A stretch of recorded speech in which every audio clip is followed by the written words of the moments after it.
Hi friends, welcome to my channel. నా videos ఎవరైనా first time చూస్తున్నట్లయితే ప్లీజ్ నా ఛానల్ని సబ్స్క్రైబ్ చేసుకోండి. నా వీడియోస్ నచ్చితే లైక్ చేయండి. So alphabet series lunch box ఐడియాస్లో ఇదైతే సీతోని నేనైతే ఇక్కడ క్యారెట్ రైస్ చేస్తున్నాను. సేమ్ బీట్రూట్ రైస్ ఎలా చేస్తాం అలాగే ఈ ప్రాసెస్ అయితే చూద్దాం. సో దీనికైతే స్టవ్ మీద ప్యాన్ పెట్టి ఆయిల్ వేసుకోవాలి. ఆయిల్ కొంచెం హీట్ అయ్యాక తాలింపు కావాల్సిన అన్నీ అయితే వేసుకొని అవి కొంచెం ఫ్రై చేసుకోవాలి. ఫ్రై అయిన తర్వాత కొంచెం కరివేపాకు కూడా వేసుకొని మిక్స్ చేసుకోవాలి.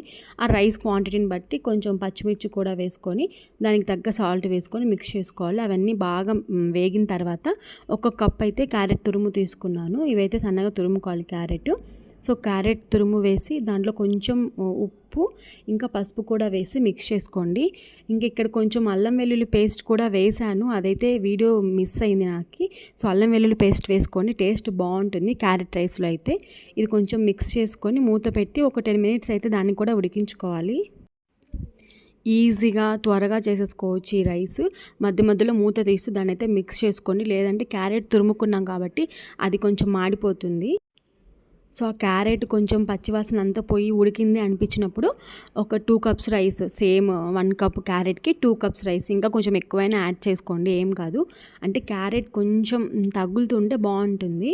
ఇంకా దాంట్లో రైస్కి సరిపడా సాల్ట్ కూడా వేసుకొని బాగా మిక్స్ చేసుకోవాలి. ఆ క్యారెట్ తురుమంతా రైస్కి పడేటట్టుగా అయితే దాన్ని మిక్స్ చేసుకోండి. ఇంకా దీనిలో కొంచెం కొత్తిమీర ఇంకా లెమన్ కూడా వేసుకోండి, ఒక హాఫ్ లెమన్ వేసి మిక్స్ చేసుకోండి. బీట్రూట్ రైస్లో వేసుకోకుండా క్యారెట్ రైస్లో మాత్రం ఖచ్చితంగా కొంచెం లెమన్ అయితే వేసుకోండి, టేస్ట్ చాలా బాగుంటుంది. సో లంచ్ బాక్స్లోకి అయితే ఇది సింపుల్గా చేసేసుకోవచ్చు, టేస్ట్ కూడా బాగుంటుంది. ఇది రైతాతో తింటే కూడా టేస్ట్ బాగుంటుంది. సో నెక్స్ట్ ఆల్ఫాబెట్ డీతో నేను ఏం చేయాలైతే నాకు అర్థం కావట్లేదు. సో మీకు ఏదైనా తెలిస్తే నాకైతే కామెంట్ చేయండి. ఈ వీడియో నచ్చితే లైక్ చేసి నా ఛానల్ని సబ్స్క్రైబ్ చేసుకోండి. Thank you, bye.